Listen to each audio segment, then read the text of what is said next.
Welcome, I'm Nina Griffin, and this is the Astrology and Magic channel.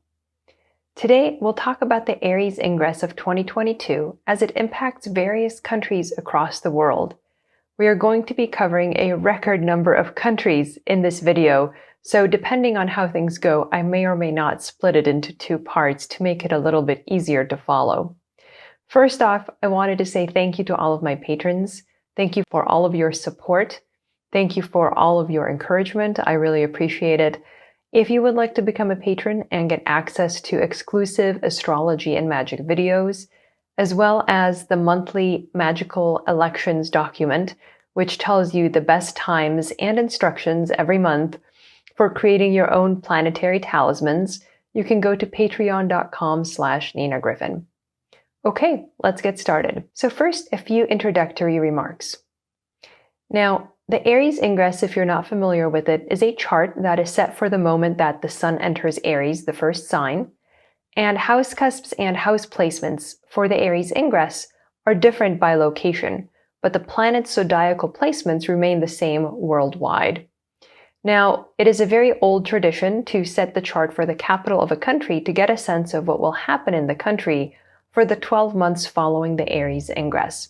Now, of course, again, if you're not familiar with the Aries Ingress, it coincides with the spring equinox. So it's a new year of sorts. It's the astrological new year, but it does not correspond to January 1st, but usually closer to March 20th or thereabouts.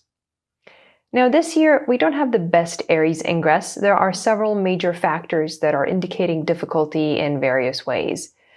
In general, the more problems Aries Ingress charts have, the more globally widespread the difficulties, because it's just more likely that any given location will have an afflicted planet prominent or ruling an important house in the capital for any given country. I'm just going to use the chart for Mexico City as an example, and I'm going to talk about it a little bit differently when we get to the specific countries. But you can see that in any chart for the Aries Ingress, in any location, you're going to have the applying Mars-Saturn conjunction, which is a meeting of the two malefic planets that occurs every 2 years. Now, it's unfortunate to have it baked into the Aries Ingress because then it impacts the whole year, essentially. The malefics do afflict each other by conjunction. Obviously, Saturn is stronger here because he's in his own sign, but he is still afflicted by the aspect of Mars. Mars is especially afflicted because he doesn't have much dignity where he is in Aquarius, and he is applying to conjoin Saturn. Now, Venus is also afflicted because she is besieged by the two malefic planets, suggesting grave difficulties for whatever Venus represents based on the house placement and rulership in any given location. Mercury conjoins Jupiter, and I think this is a decent combination. It's probably the best combination in the entire chart, especially from the perspective of Mercury, who is debilitated in Pisces, but he's helped out by his highly dignified friend, Jupiter, in his own sign. So there is some sense of being helped by someone who's in a better position here for Mercury. Jupiter is in a good position, of course, because he's in his own sign, but then again, he's afflicted by the conjunction of debilitated Mercury. So it's kind of a mixed blessing for Jupiter. He is probably the strongest planet that we've got in this particular Aries Ingress. I would point out too that from a mundane weather perspective, the Mercury-Jupiter-Neptune combination is associated with earthquakes and also potentially flooding, as it is happening in a moist sign, in the sign of water, Pisces. So that is possible if that combination is highlighted in any given location, and I'll point out where that happens. Now, we also have the moon, which is always important in these charts because it represents the overall feeling, the overall sentiment this particular year, kind of what's brewing inside people's hearts as a group. And we've got the moon in Libra, which isn't so bad, but then she's exiting Libra and about to enter her fall Scorpio, and immediately she, of course, squares Mars. So this is another potential area of stress if the moon is in or ruling an angle, particularly. Now, finally, I'm also going to highlight the charts that are activated by this year's set of eclipses that are going to happen in the spring and fall in the signs of Taurus and Scorpio. All right, now let's dive right in. If you are looking for information about the United States Aries Ingress, there is a separate video about this, so you're welcome to watch it first, but it's not really dependent on any of the other charts we'll be discussing today. We usually start with Canada because that sort of starts, it's the closest to the United States in terms of geography, and of course the capital is Ottawa. This chart indicates that Canada may feel some pain this year with the moon about to enter her fall. The moon rules the first house of the people and of the country at large. The moon also rules the second house of money if we cast the chart in Placidus, which would suggest potential financial difficulties as well. We also note that the lot of fortune is about 9 degrees away from Mars, which isn't particularly lucky. It's not a super close conjunction, but it's close enough to count. So this could be, again, a sense of some kind of economic pain that Canada is going to be feeling. There is some earthquake potential here with Mercury, Jupiter, and Neptune near the midheaven, although Canada's chart is not activated by an eclipse. So I don't know that the earthquake is necessarily going to happen in Canada, but it is something to just be aware of. Whenever that combination is angular, we do worry about a potential for earthquakes somewhere in Canada this year. Here is that chart for Mexico City, and so this is of course good for all of Mexico. Mexico has that Aquarius stellium with besieged Venus on the midheaven, and Venus rules the ascendant of the people. So this is not going to be the easiest year for the Mexican people. In addition, the lunar eclipses on May 15th and November 8th will conjoin the ascendant, so that usually adds drama. It adds a sense of upheaval, whether or not the consequences are long-term. I think, again, it's a difficult year in Mexico, and I think primarily financially, because you can see the second house is ruled by this debilitated Mercury, and also in terms of social support, because that's the mundane meaning of Aquarius, which is that stellium. So I think there's this sense that it's just challenging to get by this year, I think, in Mexico. Now, heading down to Buenos Aires, Argentina, Mercury, Jupiter, Neptune, our earthquake configuration or flood configuration this year are right on the midheaven. So a lot of South America has this placement. So I would say get your earthquake kits ready just in case. I hope I'm wrong. Obviously, we can't have earthquakes everywhere, but just in case it's going to be triggered in your location, it's good to be ready. The people are represented by Mercury, ruler of the ascendant. And because Mercury conjoins the strong Jupiter, this is also true, by the way, in Mexico, they will get some kind of support from the government, some kind of subsidies, some kind of helping hand. But, still, it's not the same as being dignified yourself. It's a little bit like being dependent on a wealthy friend who wants to help you, but it's still not your own money. This configuration will also show governmental changes. So we see these tectonic changes not only in the earth, in the ground, but also with respect to the people in charge, because this combination is in the 10th house of power. Now in Peru, that lunar eclipse of May 15th will be on the ascendant-descendant axis in Lima, suggesting some dramatic events around this time. We could again see some financial support from the government to the people, as Mercury, the people, applies to conjoin this very strong Jupiter in his domicile, and Jupiter rules the 10th house of the government. There are some similarities in this chart and that of the United States, where we have similar rulerships happening. So there is a sense, things are not as bad as in many other places in the world, but there is a sense of difficulty, there is a sense of struggle for people this year. And I think there is no exception to that. Again, that Mercury-Jupiter-Neptune combo is angular in Lima. So that's another caution, in terms of flooding, in terms of earthquakes this year. This could be a potential danger. Brazil's got a very interesting chart this year. And, similarly to the USA chart this year, Mars will station on the ascendant of Brazil's Aries Ingress on October 30th.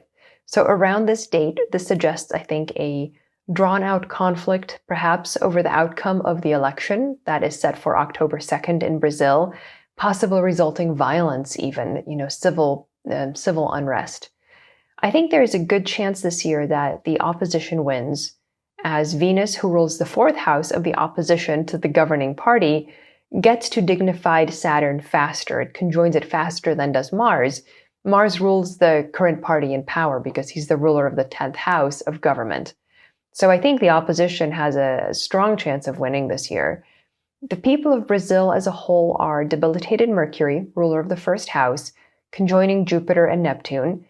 The ninth house emphasis in this chart makes me think there could be a resurgence in religious activity in the country, but also important legal decisions that impact the people and that are seen as very, era or epoch making for Brazil. Now, in Santiago, Chile, the total lunar eclipse of May 15th will conjoin the ascendant-descendant axis. And Venus rules the ascendant, which suggests legal matters and important judicial decisions that constrain the people, because Venus is in the ninth house of the law. Again, we could see some religiosity, but I don't think it's quite the same as in Brazil, where these significators are in Pisces, which is the sign of faith.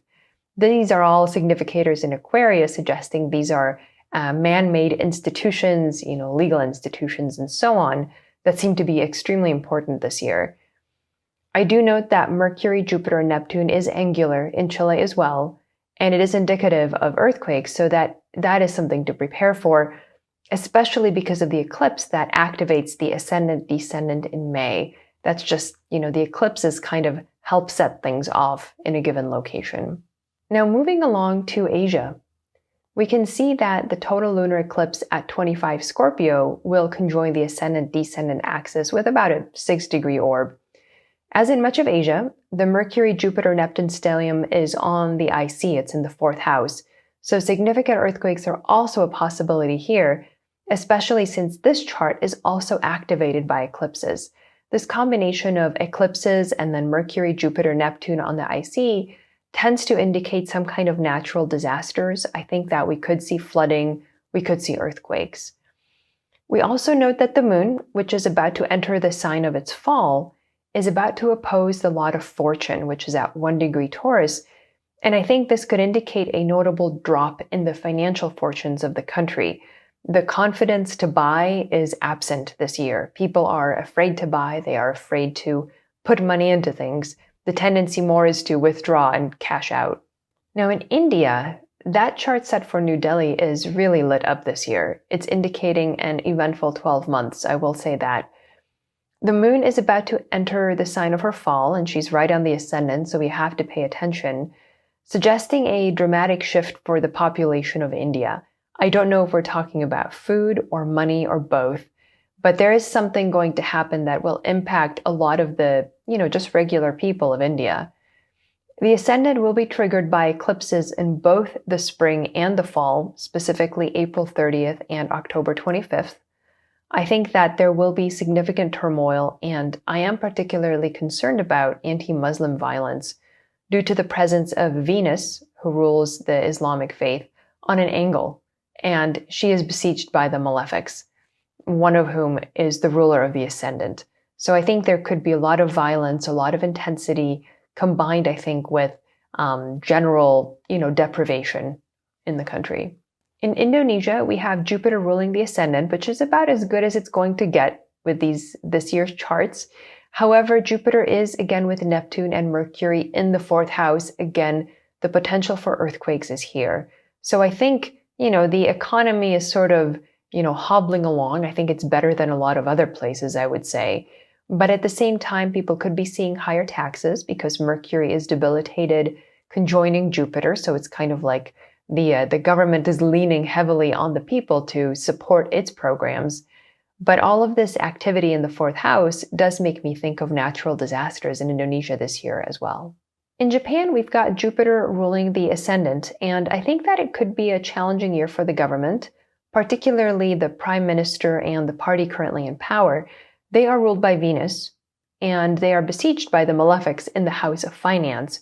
So financial and economic difficulties or financial scandal could be the cause of turmoil in the governing ranks.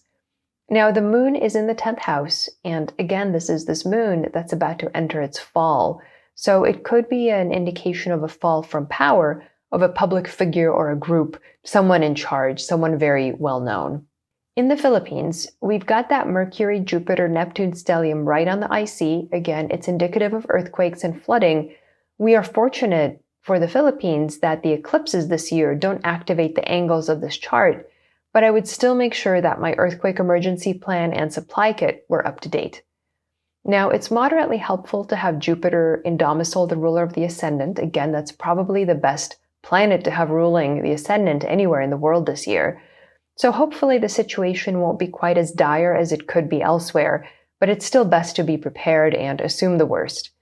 Now, the Philippines will have a presidential election this year, so this chart will also be the horoscope for the new regime, regardless of who actually wins. It suggests to me a notable turn toward the wealthy. So there's a sense that this is an election that's going to be very beneficial for people who have a lot of money, who have a lot of wealth. And this just because of the Jupiter influence, which represents rich people. But it also indicates a very powerful role for the church, signified by Jupiter as well as Pisces.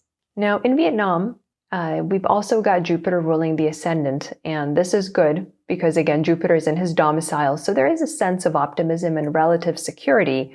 Although things are not perfect, again, as in other places, taxes are probably going to be high because Mercury, ruler of the 10th house, is afflicting the Jupiter who rules the first house of the people, so there's a sense that the government is asking a lot of the people and sort of taking away from them. Now, like other Southeast Asian countries, Jupiter with Mercury and Neptune near the IC could indicate significant earthquakes this year. Again, we could see flooding, so I think I would prepare for that if there's any chance that your particular area could be affected. Thailand, we've got the total lunar eclipse of May 15th at 25 Scorpio, conjoining the ascendant and descendant axes. All the angles are in the last degree of fixed signs, and we've seen other charts this year with a similar indication, suggesting the ending of an era, suggesting the ending of something that previously had been happening. The people are represented by Mars, who conjoins Venus and applies to Saturn in the 3rd house. It's not the worst placement, but we could see conflict between the people and the ruling regime this year in Thailand. Again, note that Mercury-Jupiter-Neptune stellium in the 4th house, potentially indicating earthquakes. We move on to Australia and New Zealand. So setting our chart for Canberra, the capital of Australia, we see that the Aquarius stellium with the two malefics besieging Venus is in the ascendant, showing, I think, the major effort required to recover from the heavy floods we've already seen in early 2022. It's a little difficult to say this, but there is a chance that there could be further natural disasters this year pertaining to water and flooding in particular in the coming 12 months, with Mars only a few degrees away from the ascendant and the moon in the midheaven. Of course, Mars rules fires, but when we see Mars in Aquarius, this to me also has a lot to do with flowing water, with fresh water, particularly, as opposed to, say, seawater. The country could see a lot of financial expenses pertaining to flooding recovery, pertaining to recovery in general, just because Saturn is ruling the 2nd house. Yes, Saturn is strong, but he is afflicted by this applying conjunction from Mars. So there is a sense that, yes, there are financial reserves, but the expenses that are required are very, very high. So the reserves may simply not be quite enough. Now, the chart set for Wellington, New Zealand is actually even more poignant because it's got Saturn right on the ascendant within about 5 degrees. And this, I think, shows a general tone of difficulty and sadness or depression in the population. The causes, of course, can vary, but there's definitely a sense of heaviness here. And we've seen this combination indicate weather extremes or natural disasters. Saturn in Aquarius is very cold, so that could be one issue. But Aquarius, again, also rules fresh water that flows, including rain, so there could be danger of flooding this year. Certainly, Saturn on the ascendant is not something to trifle with. We do see it in cases of disasters, in cases of things that impact a large number of people, and I could see that being weather in New Zealand particularly. So in Moscow, Russia, there's a lot to be said about this chart. The last degree of mutable signs is on all of the angles in this chart, interestingly contrasted with last year's 0 degrees of the cardinal signs on each angle. So just to bring this all back to 2021, in that Aries Ingress, in the 2021 Aries Ingress, the sun was on the midheaven, and here it's setting. So perhaps it's a reference to the Ukraine conflict. It started with a lot of confidence going in and fanfare as well during the last Aries Ingress. But here, the sun is setting. So there's that sense of, starting with a lot of intensity, with a lot of enthusiasm, and then kind of coming down very rapidly in this Aries ingress that follows. The image in the 2022 chart is one of, I think, exhaustion and even a descent into the underworld in a way. So we certainly see that with the sun right on the 7th house cusp. It could be a reference to Vladimir Putin standing in his nation and his own vitality as well, his own personal health. The people are represented by Mercury, who rules the 1st house, who is debilitated in the 6th house, which always makes us think of disease and COVID in particular. But, Jupiter is conjoining Mercury, receiving it. So this suggests there is protection available here as well. I have noticed that a lot of the countries where the war is very immediate, there is a lot of emphasis right around that 7th house cusp. Now here, that emphasis is primarily indicated by the sun. And so this does feel like this is something that the government is doing. The government is waging it. The people individually feel a bit alienated from it. It's not really coming from the people, as it were. Now, I do notice that Mars is going to station retrograde on the midheaven on October 30th, suggesting, I think, protracted conflict toward the end of the year that impacts the government and ruling bodies in particular, because the 10th house rules the government, it rules the people in charge. Setting the Aries ingress for Kyiv in Ukraine shows many similarities to the Russian chart, although interestingly less of a sense of hopelessness. There isn't that last degree of the mutable signs on each of the angles, and things are a little bit lifted. Now, obviously the 7th house cusp is very strongly emphasized. Ukraine is ground zero for Russia's invasion. And as in Russia, Mars will station retrograde very close to the MC on October 30th, suggesting protracted conflict, again, that's going to impact the government and ruling bodies as well. Given that Moscow and Kyiv are relatively close together geographically, the same influences will impact them both, and it's nowhere more true than this year. I think any idea that whatever Russia does, it can confine to Ukraine without it impacting Russia itself is an illusion.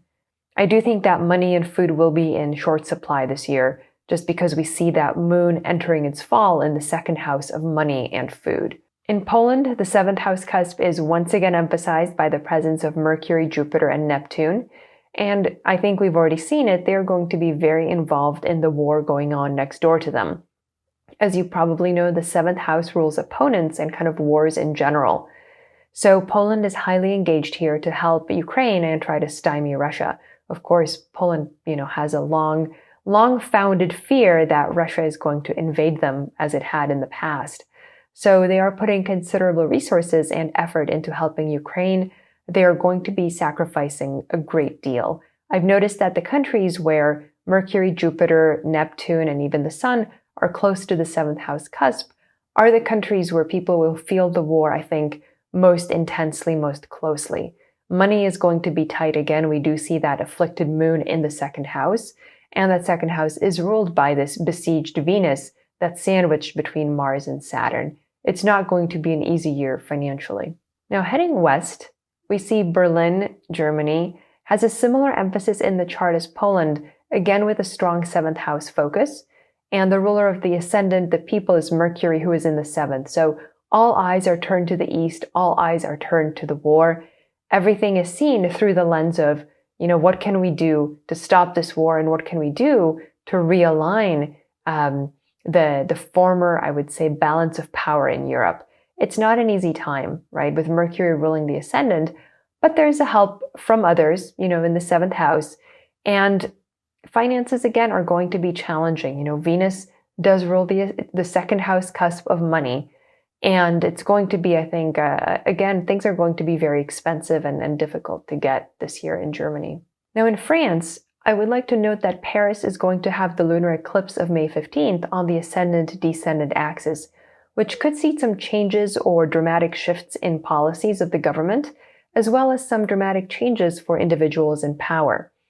Now, like much of Europe, the focus in the 7th house here is strong. It's not quite as strong as the countries that are more east, but nonetheless, France is very much engaged in the war and at the east part of Europe to see what Russia is going to do.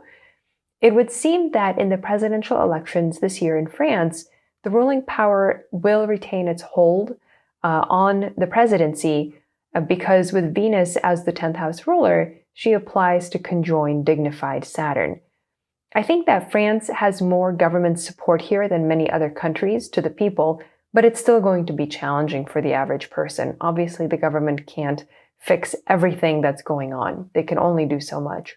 Now, Italy looks very similar to France, and I think that because of the closeness of Mercury, Jupiter, Neptune to the 7th house cusp, we can see they are involved in the Ukraine effort to a surprising extent.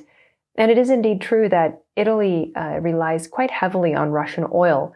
So any support of Ukraine means that Italy is risking a lot. And they've really thrown their support behind Ukraine, even at great personal and economic risk. So things are not going to be easy there either. Obviously, costs are going to be high. There could be a COVID resurgence just because we're seeing that emphasis on the 6th house cusp here. So there's definitely a sense that Italy is sacrificing a lot, but they do feel this is a worthy cause and a noble cause to help themselves be more integrated into Europe. Now in London, the lunar eclipse of May 15th at 25 Scorpio conjoins the MCIC axis. And again, this could be upheaval in the government this year. Not that they haven't had a lot already, but I think there's going to be more. I think that this could be especially a difficult year for the Prime Minister Boris Johnson, since he is represented by a besieged Venus in the 6th house. The issues could be related to his management of the ongoing COVID crisis, but his own health could also become a problem in some way. So there is a possibility that he may not be able to execute his office, whether because he doesn't have faith from his cabinet or from his party, or whether because his own health could be at risk in some way. Now, looking at Africa, in Ethiopia, this chart reminds me a lot of Russia's Aries Ingress in 2021 that foreshadowed Russia's war on Ukraine. All the angles are at 0 cardinal signs, but this chart has the sun on the 7th house cusp with Mars, the ruling planet, afflicting Venus, indicating a potential renewal in the civil war that started in 2020. However, we could see some kind of fall of the government or similar, just because the ruler of the 10th house is the moon, and the moon is about to enter its fall. So there is going to be some upheaval, some changes in the way that Ethiopia is governed. Now in Egypt, we are going to have Mars stationing at 25 Gemini on October 30th, which is the midheaven of the Egypt chart. And this could forecast conflict internally or internationally for Egypt. This could relate to ostensibly women's rights, but it's actually really about food. Again, we've got the moon in the 2nd, as we do in a lot of Europe, and I think it's going to be even more difficult for the countries that are not very wealthy, just because people are that much closer to potentially losing food security. So there could be upheaval, social upheaval that has everything to do with food, the rising cost of food. Now with Turkey, you can see that their Mercury, Jupiter, Neptune conjunction is right there on the 7th house cusp, similarly to the chart for Kyiv and Moscow. Their Mars station on October 30th happens right on the midheaven. Turkey stands a lot to lose due to their proximity to Russia and Ukraine, and they are going to suffer financially and in terms of their food supply this year. I think it's going to be another place where food is scarce and expensive. Finally, let's look at Iran. This is a chart set for Tehran. Iran is in a tricky position with Venus ruling the country and besieged by Mars and Saturn. This chart is not impacted by the eclipses, thank goodness, but the ascendant and midheaven are ruled by afflicted planets. The moon is, again, as in Ethiopia, the moon is about to enter its fall. So there could be purges of people in power. There could be a lot of upheaval among the governing ranks, as indicated by that moon about to enter its fall, and it's something that's going to likely have a reflection in what's going on in the country at large. It won't just be confined to the ranks of the powerful and the influential. All right, thanks for watching. I'm Nina Griffin, and this is the Astrology and Magic channel.